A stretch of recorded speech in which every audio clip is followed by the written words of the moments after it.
তুলে দিই। এবার আপনারা যতক্ষণ থাকতে পারে, ব্যালেন্স শেষ হয়ে গেলে ছেড়ে দিবেন। হ্যাঁ হ্যাঁ, ওকে, আমি রিল্যাক্স, পানি বেগে নেমে যাবে, কোনো সমস্যা নেই। শুধু আমরা দেখবো যে কতক্ষণ থাকতে পারি।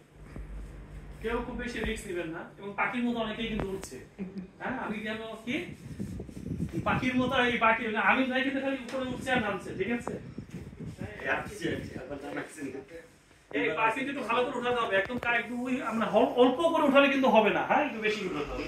ওকে, বাহ, দারুণ, thank you very much, thank you. আমরা আবার স্বাভাবিক অবস্থায় ফিরে আসি, পাখি থেকে মানুষ হই। কিছুক্ষণ পাখি হলাম, আর পাখি থেকে মানুষ, কিন্তু আমরা আরেকটু পরে বলবো, আরেকটু পরে বলবো।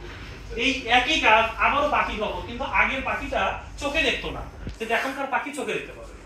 এখন চোখ খুলে আমি এই কাজটা করবো, এই কাজটাই চোখ খুলে করবো। রিপিট, সেম কাজ, চোখ খোলা থাকবে। এবার চোখ খুলে কাজটা করবো। দেখেন আমরা কি সুন্দর আজকে পাখি হচ্ছি না? কখনো পাখি চোখে দেখে না, কখনো পাখি চোখে দেখে। এখন আপনারা বলেন, চোখ বন্ধ অবস্থায় আপনার ব্যালেন্সটা বেশি ছিল না চোখ এখন বেশি? এখন কি একটু করেন দেখি, আমরা একটু কি সবাই পাখির মতো উঠছি নাকি? পারফেক্ট। তার মানে আমার যদি আই ওপেন হয় তাহলে আমার ব্যালেন্স বেশি হয়। যখন আমি দেখি না, জানি না, শুনি না, বুঝি না, তখন আমার ব্যালেন্স কম হয়। তাহলে একটা ট্রেনিং কিন্তু কাইন্ড অফ আই ওপেনার।